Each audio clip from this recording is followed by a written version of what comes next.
اب ہم آتے ہیں سیدنا صالح علیہ السلام کے قصے کی طرف۔ دن گزرتے گئے اور لوگ ایک بار پھر ابلیس لعین کے وسوسے میں آ کر کفر کی طرف پلٹ آئے، کیونکہ ابلیس کسی بھی شخص کو وسوسے میں ڈالے بغیر نہیں چھوڑتا۔ اس طرح ایک بار پھر کفر پھیل گیا، چنانچہ اللہ نے ان کی ہدایت کے لیے صالح علیہ السلام کو مبعوث فرمایا۔ یہ سمود کے پوتوں میں سے ایک عربی نبی تھے۔ ان کا نسب نامہ اس طرح ہے: صالح بن عبید بن سیاف بن ماشح بن عبید بن حاضر بن سمود بن ارم بن سام بن نوح علیہ السلام۔ گویا صالح علیہ السلام کا تعلق قوم سمود سے تھا، اور یہ قوم عاد کی نسل سے تھی۔ سمود کی قوم نے یمن کو خیر باد کہا اور جزیرے سے شمال کی طرف منتقل ہو گئے، پھر وہاں ہجر نامی ایک بستی میں جا ٹھہرے۔ قرآن کریم کی سورۃ الحجر اسی بستی کے نام سے موسوم ہے۔ قوم عاد کا تذکرہ سورۃ الحجر کے علاوہ سورۃ الاحقاف اور سورہ ہود میں بھی ہے۔ اللہ تعالیٰ سورۃ الحجر آیت 80 میں فرماتے ہیں، اور ہجر والوں نے بھی رسولوں کو جھٹلایا۔ ہجر قوم سمود کا مرکزی شہر تھا۔ اب وہ مدائن صالح کے نام سے مشہور ہے۔ یہ شہر مدینہ منورہ کے شمال مغرب میں 380 کلومیٹر کے فاصلے پر واقع ہے۔ یہ لوگ بھی پہاڑوں کو تراش کر گھر بناتے تھے۔ یہ صنعت اور کاریگری انہوں نے قوم عاد سے وراثت میں پائی تھی۔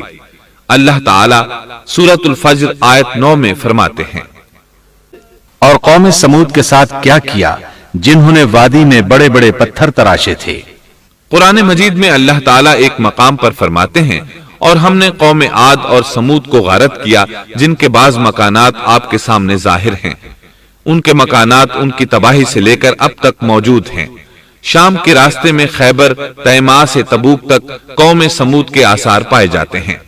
یہ لوگ کس طرح پتھر تراش کر گھر بناتے تھے، اللہ تعالیٰ نے سورۃ الاعراف آیت 74 میں اس کا ذکر کیا ہے۔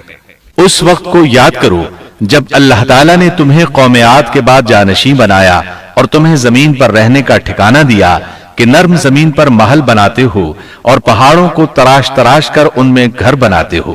سو اللہ کی نعمتوں کو یاد کرو اور زمین میں فساد مت پھیلاؤ۔ یہ آیت ان کی طاقت، جسم کی صلاحیت اور ماہر فن ہونے پر دلیل ہے۔ پہاڑوں کو تراشنا دراصل قوم عاد کی عادت تھی۔ یہ بھی چونکہ انہی سے تھے، اس لیے وراثت میں یہ کام انہیں بھی آ گیا تھا۔ جس طرح اللہ نے عاد کو اپنی نعمتوں سے نوازا تھا، اسی طرح سمود کو ان سے بڑھ کر نعمتیں دی تھیں۔ اللہ تعالیٰ صالح علیہ السلام کی زبانی ان سے فرماتے ہیں، اے قوم سمود، کیا تمہیں ان چیزوں میں بے فکری سے رہنے دیا جائے گا، یعنی باغات، چشموں، کھیتوں اور کھجوروں میں جن کا خوشہ ملائم ہے، اور تم پہاڑوں کو تراش کر پرتکلف گھر بناتے ہو؟ بس اللہ سے ڈرو اور میرا کہنا مانو۔ لیکن ان لوگوں نے ہر طرح سے قوم عاد کی پیروی کی، نصیحت پکڑنے کی بجائے بتوں کی عبادت شروع کر دی۔ اللہ نے ان کے درمیان صالح علیہ السلام کو مبعوث فرمایا۔ آپ نبوت ملنے سے پہلے بھی عقل مند اور علم والے تھے، باعزت گھرانے سے تعلق رکھتے تھے، اپنے معاملات میں لوگ ان سے مشورے لیتے تھے، لہٰذا انہیں ایک خاص مقام حاصل تھا۔ لیکن جب آپ نے انہیں ایک اللہ پر ایمان لانے، اس کے سوا کسی کی عبادت نہ کرنے کی دعوت دی تو ان کا ساتھ چھوڑ گئے۔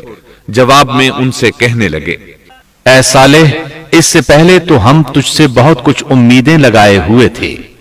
مطلب یہ کہ پہلے تو ہمارے نزدیک آپ کا بہت مرتبہ تھا، مقام تھا، ہمیں آپ سے بہت امیدیں تھیں، لیکن آپ نے تو یہ باتیں کہہ کر ہماری ساری امیدوں پر پانی پھیر دیا۔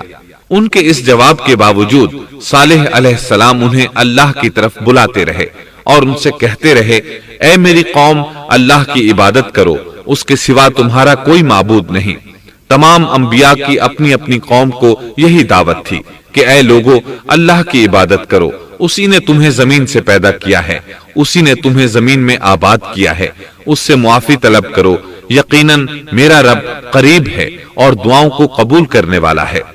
اے میری قوم، تم نیکی سے پہلے برائی کی جلدی کر رہے ہو، اللہ سے معافی کیوں نہیں مانگتے کہ تم پر رحم کیا جائے؟ اللہ سے ڈرو، میری اطاعت کرو، حد سے گزر جانے والے بے باک لوگوں کی اطاعت سے باز آؤ، وہ ملک میں فساد پھیلا رہے ہیں اور